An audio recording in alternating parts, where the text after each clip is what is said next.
magandang araw. I'm Elner and welcome back to my channel. Ito yung continuation ng ginawa kong video nung nakaraan na paano manalo sa chess. So ito, part 2 na ito at ang topic natin ay controlling the center. So sa video na ito, napaka-importante ito para sa beginner. So kung beginner ka, para sa iyo itong video na to at makakatulong ito para ma-improve yung laro natin sa chess at makakatulong ito para manalo tayo sa opponent natin.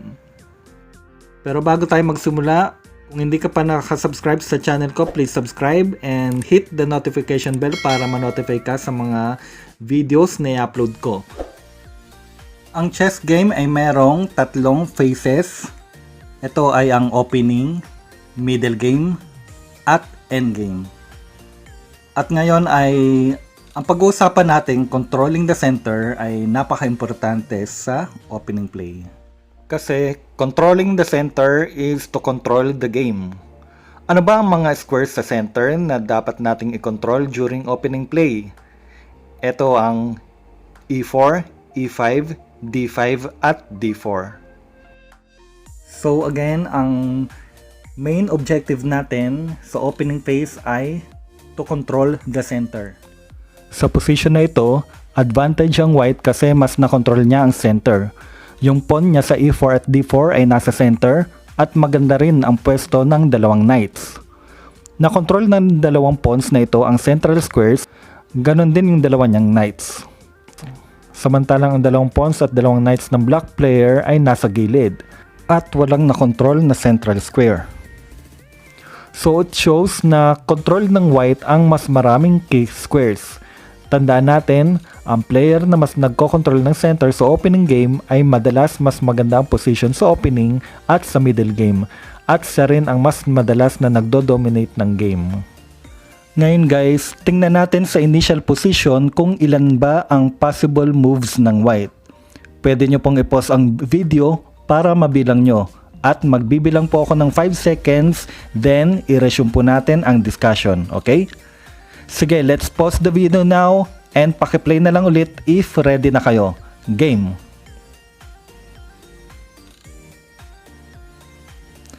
Okay, so merong 20 possible first move ang white. Congratulations po kung tama ang sagot nyo. Ang next question naman ay alin sa 20 possible first move ang nagko-control ng center? Anyway, nagbabanggit po ako ng chess notation sa video na ito. At kung hindi mo pa alam ang chess notation, meron ako ginawang video tungkol dyan at ilalagay ko dito sa taas ang link. Panoorin nyo na lang kung gusto nyong matutunan ang chess notation. Ngayon tingnan natin kung alin ba sa 20 possible first move ng white ang nagko-control sa central squares. Isa-isahin po natin. Okay, so kapag A4, ang kinokontrol niya ay square na to, na hindi naman central square. At kapag A3, hindi rin siya nagko-control ng central square. Kapag B4, ang kinokontrol niya ay square na to, which is hindi rin central square. At kapag B3, hindi rin niya kinokontrol ang central square. So, ibig sabihin, etong dalawang pawn na yan, since hindi siya nagko-control ng central square, wag nating itira sa first move. Okay?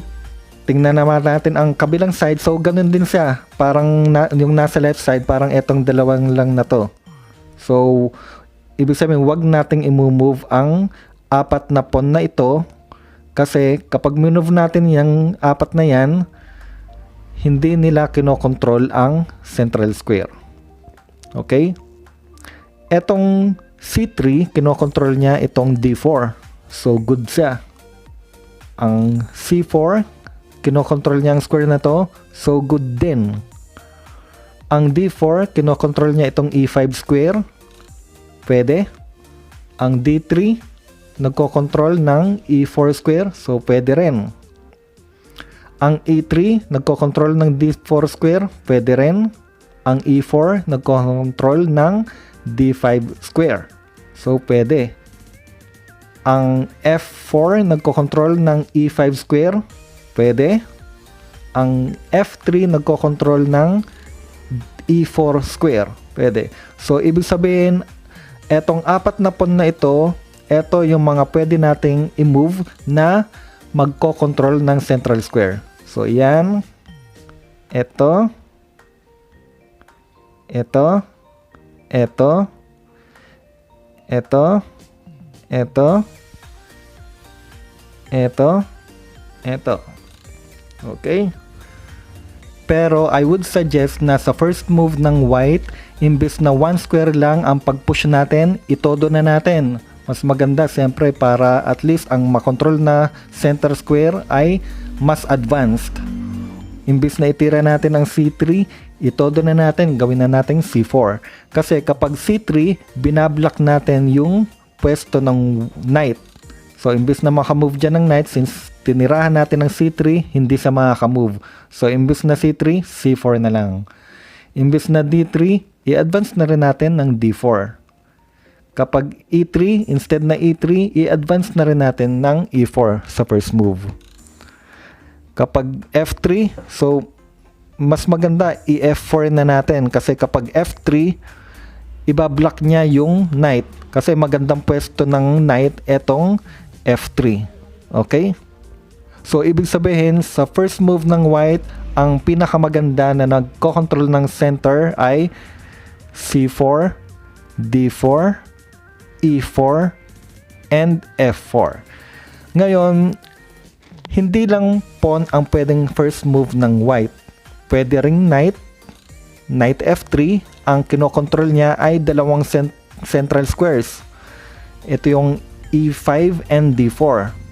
Pwede ring knight C3, ang kinokontrol niya naman ay E4 at D5 squares. Ngayon, bigyan ko kayo ng isang example ng opening for both white and black na magagamit natin as a beginner. E4, kapag E4 ang kinokontrol niya ay D5 square. Ang reply naman ng black ay E5. Ang kinokontrol ng E5 ay itong D4 square. So equal ang position. Next, knight F3.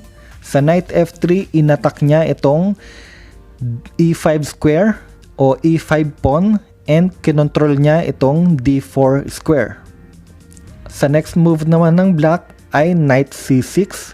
Dinepensahan niya itong pawn niya sa E5 at kinontrol din ang D4 square. Next move ng white, bishop C4. So kinontrol niya ang D5 square. Third move naman ng black ay knight F6.